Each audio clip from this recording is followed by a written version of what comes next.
The Green Voice. Yes, we are green. Mambo vipi Tanzania? Mambo vipi Green City?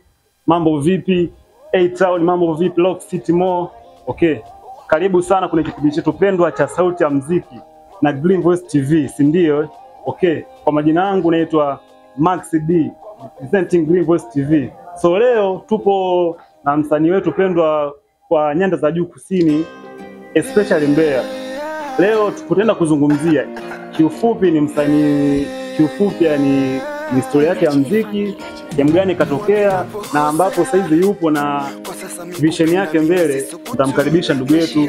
Karibu sana bwana. Si salama sana. Karibu sana, karibu sana, karibu sana. Mimi niko poa. Niko poa. Kwa jina la usanii ambalo natumia jina la Twinko. Okay. Unaweza kuzungumzia safari ya muziki, kila mtu kuna nyakati ambazo amepitia kwenye safari ya muziki, yani kwamba chimbuko lake alianza vipi na namna gani ambapo alikuwa anafanya muziki.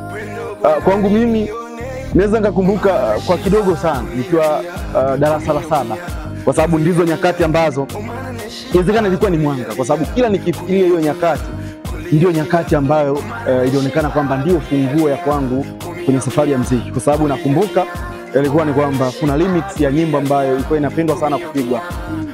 Kwa hiyo sisi kama wasanii kuna vitu tulikuwa tunajaribu. Sasa mpo watoto, si ndivyo?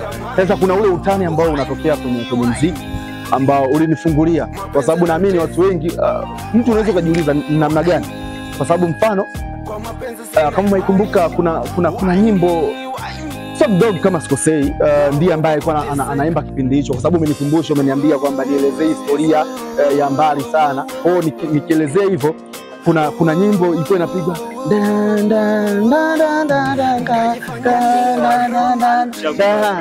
kwa mtindo ambao tulikuwa tumeingia nao pale na nini.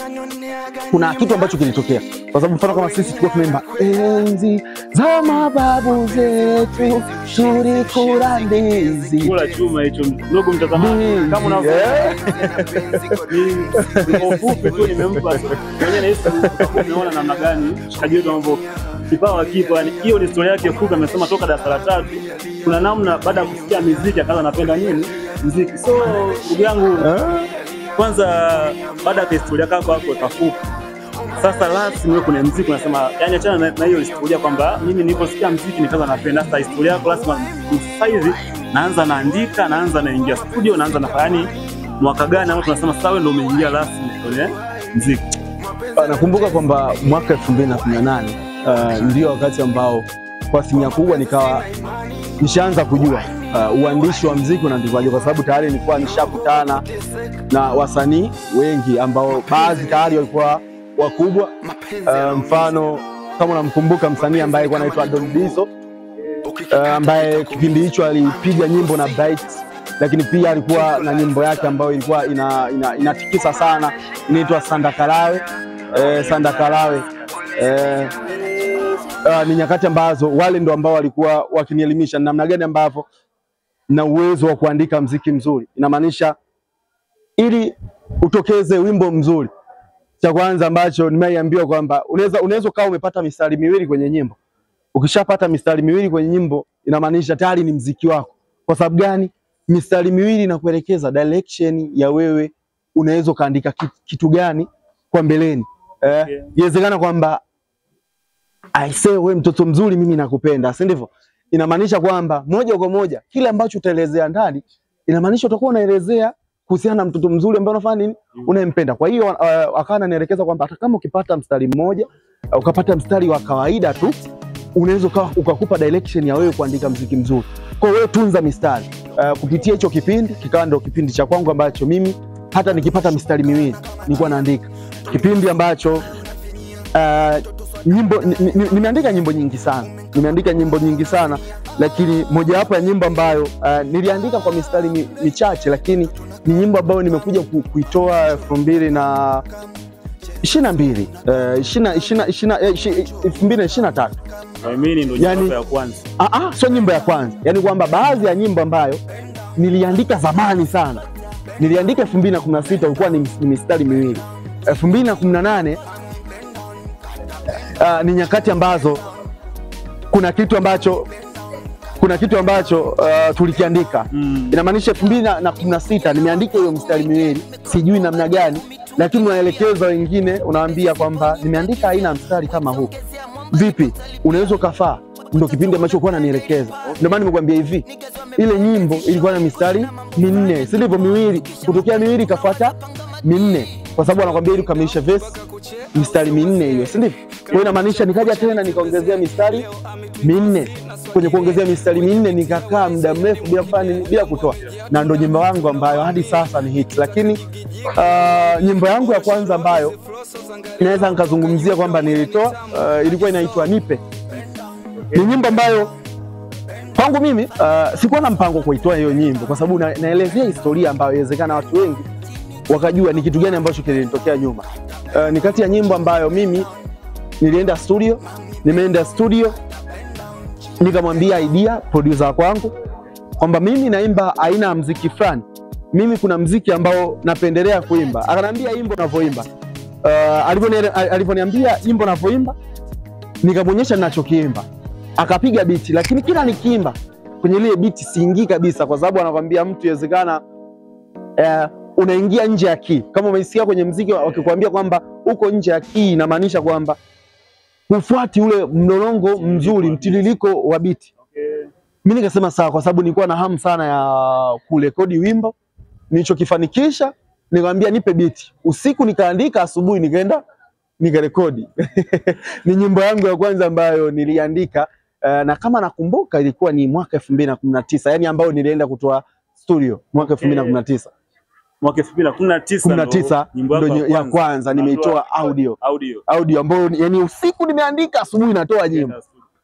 Ndugu mtazamaji na msikilizaji, kama unavyoona, hicho ni miongoni mwa vitu ambavyo nakudhibitisha kwamba ni kipaji kikubwa. Yani mtu kaandika usiku mistari miwili, asubuhi anaamkia studio na ngoma inakuwa hit. Lakini bwana, ukiachana na hiyo hapo historia yako kwamba kwa urefu umetuelezea kwamba toka hiyo miaka 2000 sijui na nini.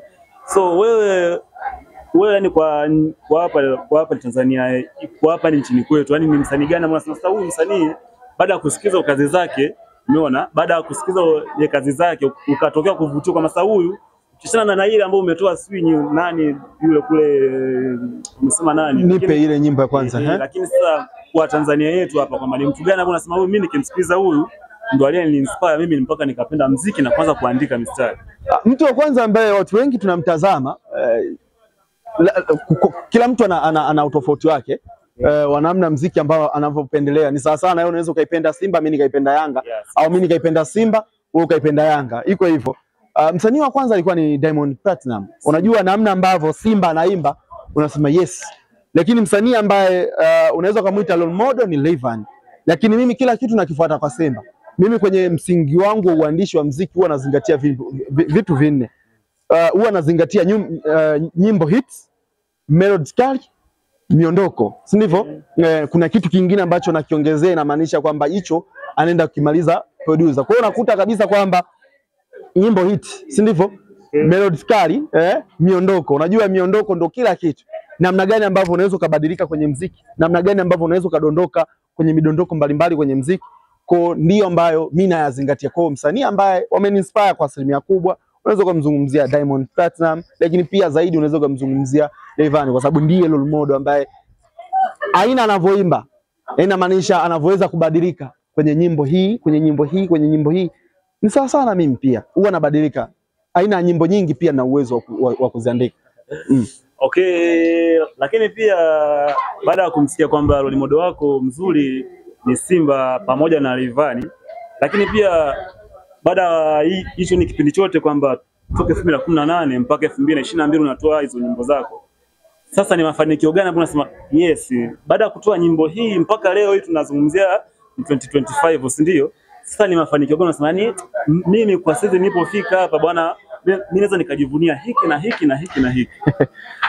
Unaweza kama umeuliza swali ambalo wasanii wengi sana ukiwauliza, kuna wengine wanaweza kukudanganya. Yes. Lakini inawezekana kupitia nini? Kuna kitu ambacho watu wanaweza kufanya nini? Watu wanaweza kujifunza kitu ndio maana. Unajua kwa sababu gani nasema wanaweza kujifunza? Muziki aisee unahitaji pesa. Yes. Muziki ili rekodi unahitaji Fedha. Unahitaji pesa kwenda kwa producer. Yes. Zaidi producer wa hali ya chini 50,000. Hapo ndo kufanya nini? Kakutolea nyimbo. Unafanya kazi gani? Kama kijana. Si ndivyo? Ukihitaji nyimbo iende kwenye media, msanii mdogo, kupigwa tu atakwambia 15,000. Interview atakwambia 50,000. Sawa eh? Umeona eh? Yes. Japo ukifika kwenye media anasema kila msanii tunafanya nini? Tunapiga nyimbo zake. Tunapiga nyimbo zake, ni bure kabisa, lakini wewe msanii ukihitaji interview, kupigwa nyimbo yako unahitaji nini? Hela. Ukizungumzia kuhusiana na kurekodi video inahitaji nini? Inahitaji hela. Kwa hiyo mimi kwangu mafanikio ya hapo naweza nikazungumzia baadhi ya mafanikio ambayo nimeyapata, kwa sababu nyimbo zangu ni kati ya nyimbo ambazo zimeipigwa kwenye vyombo vikubwa TBC na vyombo vingine, lakini pia nimeifanya show kubwa, na mimi ni kubwa kwangu kwa sababu ilikuwa ni uzinduzi wa album ya B2K Nasoma Ba.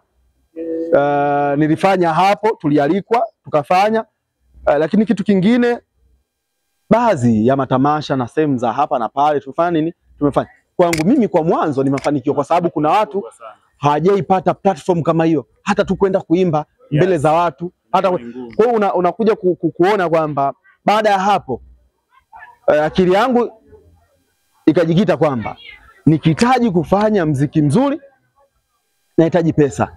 Pesa napateje? Vijana usidanganye kuiba pesa ya mzazi ndani kwamba karekodi nyimbo amepiga mishe leo papo kwa papo anaenda kurekodi nyimbo, inaweza kumpa changamoto. Kitu gani ambacho kinatokea? Katika kitu kizuri ambacho kinaweza kikatokea, na kitu muhimu cha kwanza kabisa ni kwamba kijana lazima utafute kazi ya uhakika, kwamba ndio inawezekana nikaenda kwa producer kanitoza 100,000, lakini mimi kwa mwezi nakusanya kiasi gani? Yaani inamaanisha kwamba mziki usikufanye kwamba ile pesa ambayo unaenda kuitoa ikufanye wewe uwe ziki.